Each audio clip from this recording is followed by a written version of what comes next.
Hello, ഈ ഇടയായിട്ട് ഞാൻ അങ്ങനെ വീട്ടിൽ നിന്നൊന്നും പുറത്തിറങ്ങാറില്ല കേട്ടോ. ഒന്നാമത്തെ ഹെൽത്ത് ഇഷ്യൂ ഉണ്ട്, അതേപോലെ തന്നെ വർക്ക് ഫ്രം ഹോം ആയത് കൊണ്ട് നമുക്ക് പുറത്തിറങ്ങലൊക്കെ കുറവാണ്. എന്നും ഒരേ വീഡിയോസ് ആണല്ലോ, റിപ്പീറ്റേഷൻ എന്തിനാ വെറുതെ കാണിച്ച് ചടപ്പിക്കണമെന്ന് വിചാരിച്ചിട്ടാണ് ഞാൻ അങ്ങനെ വീഡിയോ ഇടാതിരുന്നത് കേട്ടോ. പിന്നെ എനിക്ക് തോന്നി പൊതുവേ എല്ലാ ഗേൾസും മാരേജ് കഴിഞ്ഞാൽ ഒരു കുട്ടിയൊക്കെ ആയി കഴിഞ്ഞാൽ ഇങ്ങനെ തന്നെ ആവുമല്ലോ. കാരണം വീട്ടു ജോലി, അവരെ കാര്യങ്ങളൊക്കെ, പിന്നെ പുറത്ത് പോയി പഠിക്കണവരോ അല്ലെങ്കിൽ വർക്ക് ചെയ്യണവരൊക്കെ ആവുമ്പോഴാണ് പിന്നെ ഒരു ഡിഫറെൻ്റ് ആയിട്ടുണ്ടാവുക ലൈഫിൽ. പിന്നെ ഫാമിലി ആയിട്ട് പുറത്ത് പോകണവരൊക്കെ കേട്ടോ. ഇപ്പൊ എനിക്ക് ഹെൽത്ത് ഇഷ്യൂ കൂടെ ആയതുകൊണ്ട് നമുക്ക് അങ്ങനെ പുറത്തൊന്നും പോകാൻ കഴിയൂലേ.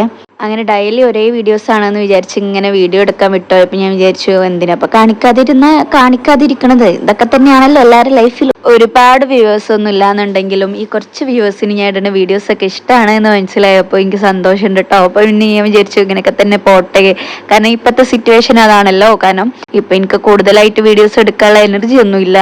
ഉള്ള എനർജിയും കൊണ്ട് വർക്കും പിന്നെ മോളും അങ്ങനെ ഓരോന്നായിട്ടങ്ങ് തട്ടിമുട്ടി പോവാണ് കേട്ടോ. പിന്നെ ഫുൾ റെസ്റ്റിലായത് കൊണ്ട് ഇപ്പൊ ഞാൻ കാര്യമായിട്ടൊന്നും ചെയ്യാറൊന്നുമില്ല. അപ്പോൾ അങ്ങനെ എനിക്ക് വീഡിയോസ് എടുക്കാനും കഴിയുന്നില്ല കേട്ടോ. അതാണ് അതിനുള്ള മെയിൻ കാരണം. നിങ്ങളിപ്പോൾ വിചാരിക്കേണ്ടത് അതൊക്കെ എന്തിനാ ഇവിടെ വന്ന് എക്സ്പ്ലെയിൻ ചെയ്യണത്? നിന്റെ വീഡിയോസ് ഒക്കെ കണ്ടിട്ട് എൻ്റെ 2 ഫ്രണ്ട്സ് വന്നിട്ട് പറയണേ ഈ ഭയങ്കര തള്ള വൈബായിക്കണം, എൻ്റെ വീഡിയോസ് ഒക്കെ കാണുമ്പോൾ പഴയ പോലെ ഒന്നും അല്ല എന്നൊക്കെ പറഞ്ഞു. അതേ മിസ്റ്റർ, ഞാൻ തള്ള വൈബാണ്, കാരണം എനിക്കൊരു കുട്ടിയുണ്ട്, ഞാനൊരു തള്ളയാണ്. അപ്പൊ പിന്നെ തള്ള വൈബല്ലേ ആവുള്ളൂ.